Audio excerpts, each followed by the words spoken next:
Welcome to everybody who's logging in right now. My name is Ani Aleman. I'm the Innovation Director here at Ascender. If this is your first time at Ascender, we want to say thank you for coming. Thank you for being here. We're glad that you're here. And if this is your second, third, or multiple times that you're here with us at our monthly community events, welcome back. It's nice to see you. It's nice to see all of your faces. So if you are new to Ascender, Ascender is Pittsburgh's community for entrepreneurs. We offer educational programs, mentorship, expert coaching, business incubation, and a collaborative workspace located in East Liberty here in Pittsburgh. Today's session is part of Ascender's educational monthly series. These series are free and open to the public. They're free here for everybody in Pittsburgh and also if you're from out of town as well. With these workshops and with these presentations, we bring in experts, local experts from the community who donate their time and expertise to come in and discuss a topic that is relevant to all entrepreneurs and business owners. And we really want you to walk away with, to learn new skills, to walk away with new strategies to keep growing your business and to really build a sustainable business moving forward. Before I move on, I just wanted to tell you about a couple of things. Just wanted to make one quick announcement. Our next event will be on December 17th at 4 p.m. We are going to have one last Real Talk with Founders Holiday Edition. So our founder that will be featuring coming up will be Luke Skerman, CEO of Niche. And we're going to have a candid, honest, and bold conversation facilitated by our executive director, Nadili Nunez. So make sure to RSVP today for this upcoming event because it's a holiday edition and it's going to be a celebration. We're going to have networking activities to make sure that you also walk away with making new meaningful connections and new friends. And we're also going to have a musical guest as well, so we can all celebrate together and wrap up the end of the year. Without further ado, I want to introduce our two speakers today. So our speakers are Olga Pogoda and Ryan Gayman. Today, we're going to be discussing about KPIs and really how to think about setting goals for next year, how to think about what the success means for you and for your team, and what this means. If this is a new topic to you, you're in the right place, and if this is a brush up, then you are in the right place as well. So I'm going to introduce Olga. She has built a career around her passion for the maker community and entrepreneurship. Olga is an expert in tech startups, community development, and marketing strategy. In just 5 years, Olga designed and managed marketing and crowdfunding campaigns that raised $2.3 million for small businesses here in Pittsburgh. Olga is an entrepreneur in residence at the Tepper School of Business at Carnegie Mellon University, and she also does a lot of grassroots work for entrepreneurs here in the city via her nonprofit work. Our second speaker is Ryan Gayman. He focuses on helping people and organizations build businesses that solve critical challenges and enable communities to thrive. Ryan is an expert in scaling companies from Main Street businesses to high-growth, venture-backed startups. He specializes in business accelerator management, small batch business growth, strategy, and smart cities technology. He was a previous VP of growth for the Smart City Tech company and also a local company, Robotics. As you can see, our two speakers today have had years of experience in the entrepreneurial ecosystem here in Pittsburgh and also at the state and federal level and global level. So I am really excited that they decided to join us today and talk about KPIs and really figure out a way to help you strategize right now so that you can have so that you can aim to achieve the goals that you want to achieve for 2021. We're going to have a long activity, hands-on activity after their presentation, and but we'll let you know a little bit more about that once we get to there. So without further ado, I'm going to pass the mic on to Olga and Ryan, and thank you very much again for being here. Yes, thank you for having us, and thanks for everybody who came out this afternoon. I see some familiar folks, and some new folks as well, joining. We're gonna so fair warning, and let me try to get the screen share going on this quickly. Excuse me.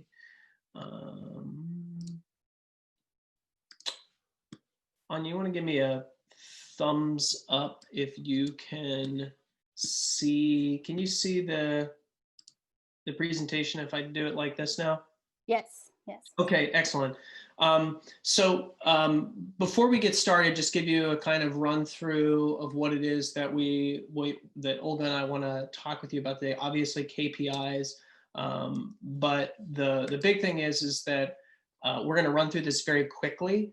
And the way that we designed this deck is to get through it in about 15 minutes with you all.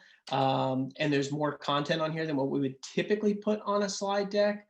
But the point of it is that you could leave with it and use it as a guide and the information that's on it afterwards. And it wouldn't just be short with a bunch of images and you wouldn't be able to use it again. So think of this deck as a toolkit.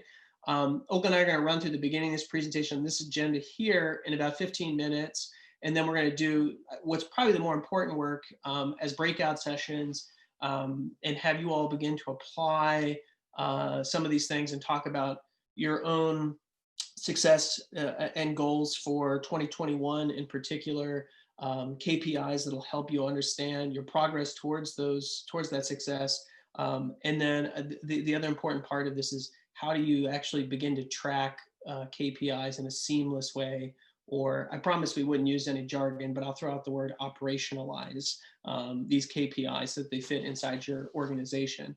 So let's just jump into it. What are we actually going to talk about? Obviously, we're talking about KPIs. First thing we have to start with is why does measuring performance even matter for whether you're at a startup, for-profit, or Main Street business, VC-backed, nonprofit organization, or even in government. I've been having lots of conversations with folks about KPIs in government. Why does measuring performance matter? The first place we have to start is around really defining success. Once we're able to define our success, then we can kind of reverse engineer what we need to do in order to reach those success targets for 2021, which we'll talk about are the KPIs themselves, that tracking of progress, and the how, what, and when to track. Then we're going to go out into the breakout groups, have work kind of individually with everybody, and then we're going to come back together and end it on talking about leveraging how you use this measured data for a whole host of things, and some kind of final thoughts and pitfalls to avoid. So let's just jump into it, the why. So we know, and thinking about this with the center, focus it on a startup perspective, that startups are crazy and they're hectic places, but you should be caring about measurement. And why? There are really three things we think about for this. One is accountability and performance. So it's amazing how as soon as you start measuring something with your team, how much more quickly it will get done. And what doesn't actually have a tracking metric to it is really easy to hide and not complete. And then transparency and unity. It's one of the best ways to be able to unify your team, to go forward in a single direction when everybody is sailing towards the same goal.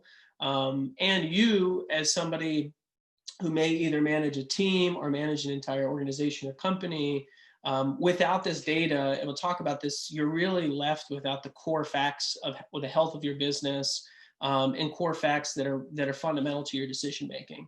So KPIs are at the foundation of what you need really as management practice. Again, the first thing we need to do is define what success looks like before we can even talk about KPIs. So as you think about success in 2021, there's a couple of things that you should sort of consider as you start to put those focus on those things. One way to consider your success goals for 2021 is they should be aspirationally attainable. So like the two examples here, One is we want to grow our revenue. It's vague. You should try to expand that, or actually put the extent to what you want to extend it to. Or we want our customers to love us. It's aspirational, but it's attainable if you're able to do things and able to track how they love you, love your product, love your service. And your success goals should be directional. As you put here, we want our customers to love us by offering world-class customer support. So it gets at a little bit at the how. And success is the big thing. Remember, that's the vision that you as a leader, or even you communicating to your customers, are going to be talking about of where you're going in 2021. And the big thing that we want to emphasize, in addition to it being your like vision, is that it's not a strategy. We're not talking about strategy today. That's really up to you to make. The KPIs themselves are really helpful in telling you whether or not the strategy that you're implementing towards your goals are actually working or not. We mentioned it a little bit, and folks might be not as familiar with the term KPI. Or key performance indicators. And this is just simply a way of describing those important data points that one tracks in order to determine if you're making progress towards that success goal that you yourself have defined, which is obviously why it's important to start with success, because if you don't have a pathway that you're running towards, there's no real way to set in good KPIs, and Olga will talk about this in a minute, that actually measure really what matters towards your strategy, towards your ultimate success. We're going to get into this a little bit in a second, but it's really important to note that it's the number of KPIs that you track is not important. It's, again, that the things that you're tracking are related to exactly what your success is. So numbers, the total number of KPIs, and people can really go overboard with this, does not matter. And a couple of these other points about understanding whether or not your KPIs are related to one another, or if they're separate, talk about that in a minute. And then a key point to make here is that a key performance indicator is a data point. So therefore it must be measurable, trackable, and bound by a particular period of time. So just to zoom out for a second and try to provide some visualization for all of this for you to think about. So we're here on the left in the here and now, and ultimately where we want to get to is the 2021 success point. And you're individually is for your companies and your organizations are defining that on your own. Now, the gap between those two, how you get there, is some version of a strategy. We're not telling you what the strategy is. We're not talking specifically about strategy today, but that's what makes up that delta. So tracking your KPIs kind of on a monthly, weekly basis, and again, we'll talk about what makes sense in terms of timeline for you to be tracking KPIs. You can think of them as these like little indicator lights that help you see like, okay, we're on track, we're on track, we're on track. And with this graph, you can see here, when you start failing below, you start slipping in your key performance indicators of what you think you should be performing at, it should send off a red light that there's something wrong. And it gives you the ability to sort of diagnose, understand what's happening really quickly. So you're not kind of walking around without a purpose or path, to understand that, hey, we probably need to adapt our strategy and what's going on so that we can get back up to where our KPIs or those key performance indicators need to actually be. So I hope that if nothing else, that this chart sort of encompasses the importance of KPIs, of you as a manager, especially in a remote world where it's hard to talk to people regularly. If you can kind of come back in and have a pretty good view of the core numbers that are talking about the health of your organization, if they start to, for whatever reason, go the opposite direction, then you're fully empowered as a manager to make decisions to evolve your strategy so that you can actually hit that success target and just be a more nimble manager.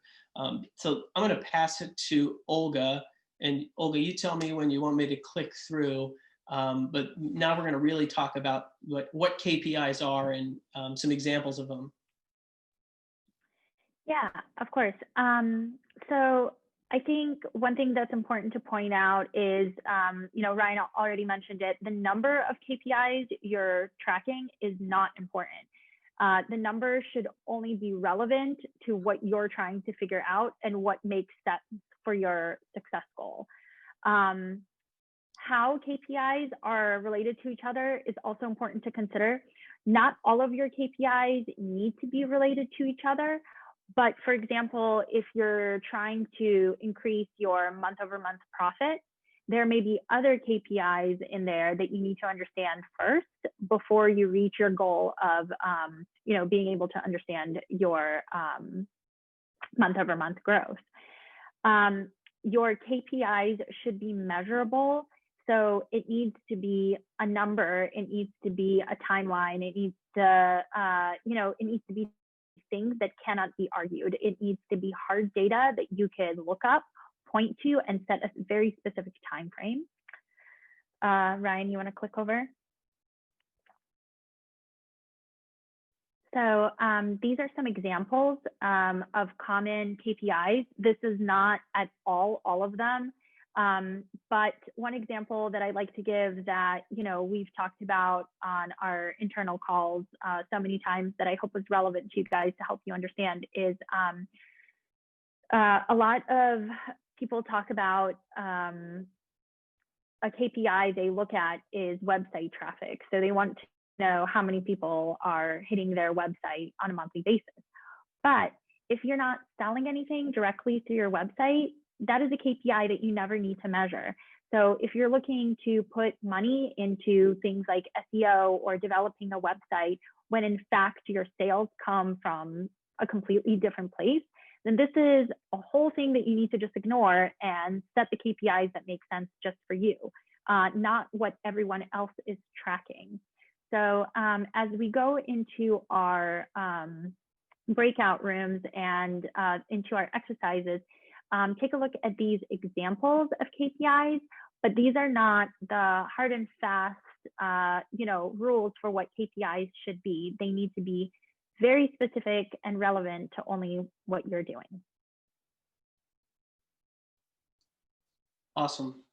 Yeah, and I don't think that you all have actually the ability to control this. So because we're going to go out into the breakout sessions, if you want to do a quick screenshot of this, 3 seconds more for you to grab it so that you have them in front of you. 1, 2, 3. Okay, so if starting with the success point, we're not talking about strategy. We're talking about the KPIs that help you determine the progress you're making towards that success. There's another hard part that we're going to talk about in the breakout sessions, which is that operationalization, about the how of tracking these. And this is equally as important, because if you can't track them, or it's not easy for you to track them, and you start to, then the KPIs are useless. They're only your KPI data is only as good as the work that you put into it. There's really 2 ways you can think about how to implement tracking.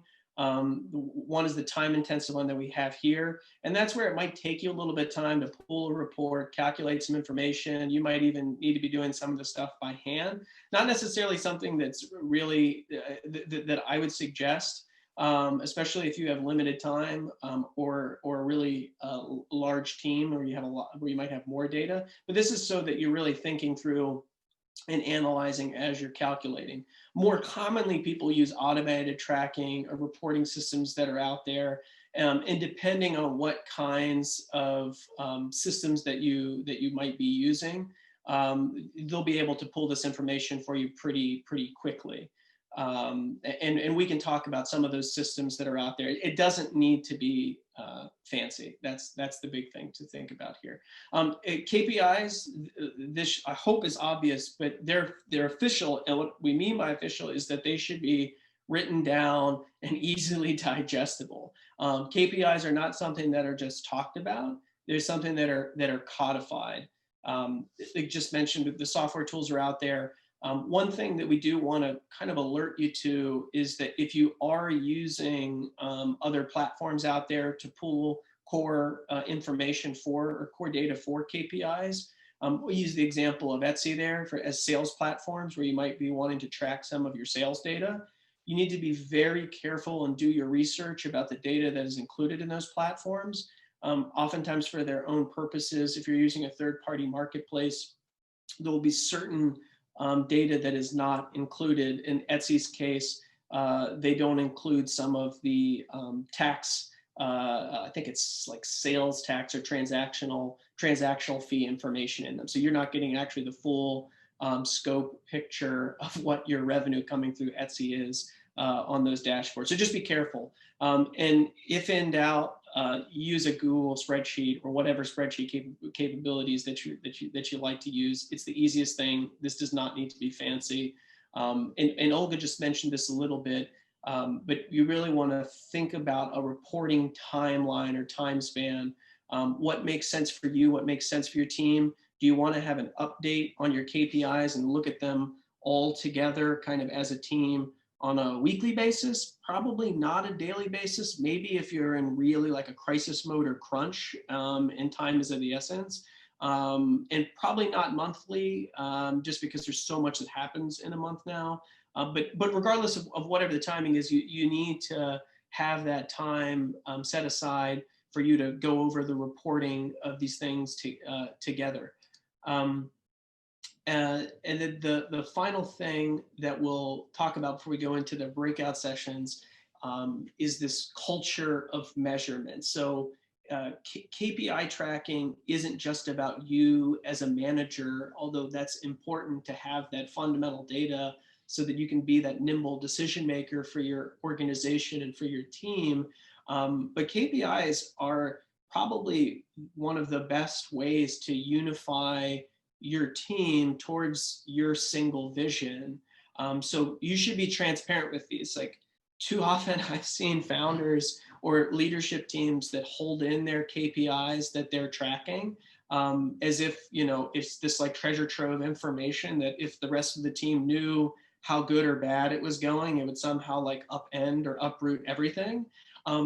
I argue for radical transparency in these cases, and I know Olga does too, where if you show and you own those KPIs both individually and as a team, and you start to see somebody falling down in the KPI that they're assigned to track, what that does for a good, healthy team is say, hey, so-and-so is going to go and help them with that this week, the issue this week or this month, because everybody's unified in their effort towards that success goal. So use KPI tracking as a means to build a stronger team. The final thing to say about this is that the ownership is important. Every data point of or KPI that you track should be owned by a single person, and they're responsible for on whatever level of data tracking that you want to do, whether it's on a daily, weekly, whatever time span. They're responsible for pulling that information, ensuring its accuracy, and being able to show it, present it, and tell the story of that data to the rest of the team. If that's something that you do as part of your visualization, as part of your sharing. Without ownership, it is really hard to make sure that you can stay up to date with KPI tracking. And an easy way to do this, especially in the remote world, is to visualize the information using data or charts, charts or graphs. Again, you can use Google Sheets. There's lots of products out there that will help visualize data for you in the remote world, but having that in front of everybody regularly will enable them to be aware of what's going on in the organization, and it not just having that critical information kind of sequestered to your management team. So I think that we've made through that within decent time, because now is the more fun and important part, where I think we're going to break up into smaller groups, and we're going to go through a series of questions with you, starting with, what does your success goals look like for 2021? Begin to imagine the KPIs that might help you track that success, and then talk about that operationalization question, especially if you have questions about how to make tracking KPIs more seamless or easy for your organization. And I think we're gonna kind of bop around as well. So if we want to break out now, maybe that would be good. Okay, so I guess with the limited time that we have left, Olga and I are going to jump back into the presentation as long as I can find it again somewhere in all of my. Well, while Ryan is looking for that, just talking to some of the folks, there's two things that I'd like to mention. So I heard a lot of people say, you know, we'd like to make this better. I think that's a really great goal, but making something better is not a KPI because it's not a hard number that you can measure.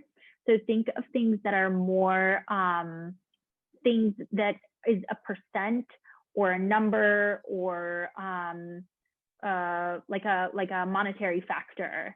And the second thing that I wanted to mention was I heard a lot of people talking about either building a product or like a physical asset. One thing that is really helpful for me is Gantt charts, which kind of allow you to visualize an entire project and build out dependencies. So you can say, okay, if I'm late on this entire part of the project that, you know, has moved. There's you can make them yourself, but there's actually some software that does it for you. So I would really advise a lot of you that are building out, you know, larger plans to look into Gantt charts as well. Sorry, and of course my okay, here we go. I think we got it, everybody. There we go. Okay. Sorry. All right. Go ahead. No, it's cool. So I wanted to kind of mention why KPIs are very, very important. And the reason they are very, very important is they are the bottom line. They're the real numbers and the hard data. There's no arguing with them. So you can leverage them by, number one, unifying your entire team. So your entire team is working towards a very specific destination. You cannot make thoughtful management decisions unless you know the metrics and like how you're doing. I don't think that you can make hiring decisions, you know, moving decisions, anything like that, unless you understand how a measured way that you're reaching everything. And then raising capital. This is going to be the number one thing that your investors are always going to ask for is, you know, how much have you grown? They're going to ask for this hard data that unless you give them, you're never going to get an investment, no matter how good of a relationship you have. Mm-hmm. And banks, URA, you know, URA loans, anything like that, they're going to ask you for the same exact information. So all of this has to be leveraged in a way. So get the hard numbers as opposed to saying, well, this has gotten better. Yeah, take it away, Ryan. So just some last things to think about here. And I know, I mean, this went by really, really quickly and we didn't get to everything probably within the small groups, but you know, you can feel free to reach out if there's any follow-up questions. And also, quite frankly, with at least the groups that I was walking through with, there's varying levels of degrees of experience with KPIs. And this is one of those things that everybody cares about. So you should totally feel free to reach out to other folks that are your peers to talk about their experiences with them. You know, there's no one monolith or like one specific way to think about these. So I think doing as much as you can to in the networks that you have to think about it, use them as a support too. Big thing, don't overcomplicate it. It has to be to the point, numeric, as Olga's saying. You might also find over time that you're tracking the wrong thing. That's okay, but don't immediately throw out a KPI that you don't think might be necessary. Continue tracking it because there could be some gold there that you're just not really sure of yet. But you might need to add other KPIs, especially as the environment around you evolves and your organization or company evolves. Big thing here with your, you know, as a cultural tool, use KPIs to build people up and create a good collaborative organization. It shouldn't be about pointing fingers as to why somebody's failing. It should be about how you can help build people up who might be slipping below a threshold that you want to see as a KPI. And as a personal recommendation, if you really like this world of measurement, I suggest checking out Measure What Matters by John Doerr. Who's management, one of the great management thinkers of the 21st century, and specifically his work on OKRs, or objectives and key results. Those are, to be very clear, those are different from KPIs. Those are much more of a strategic framework towards making your organization built on performance. So if you're thinking about how to take that like measurement aspects of KPIs that we're talking about, just measuring how you're doing, and you want to apply that across your entire organization, you should definitely check that out. They also have a lot of free guides and info at whatmatters.com, a lot of videos and things. So, and they have a really robust like online community there that you could tap into. So for your measurement needs, I would strongly encourage people to check out those free and online resources. And I think that's it. Right on time with 1 minute left to go. How about that? All right, everybody. Thank you so much thank you to Olga and Ryan for joining us, and thank you for being engaged and active in the breakout rooms. I know they were quick. Maybe we'll need more time next time, but based on the conversations that I heard, they were fruitful and people were helping each other out. So I was happy to see that. Again, join us next time on December 17th for our last event for the year. And I hope you're walking away with good strategies and a good plan for next year. So thank you. And just as a quick plug, you can find us on Twitter. You can find Kernel's KRNLS on LinkedIn, Twitter. And if you want to check out the work that we do, it's really at the intersection of economic development, community development, and technology. Follow along, and if there's a way that we could work together, feel free to reach out.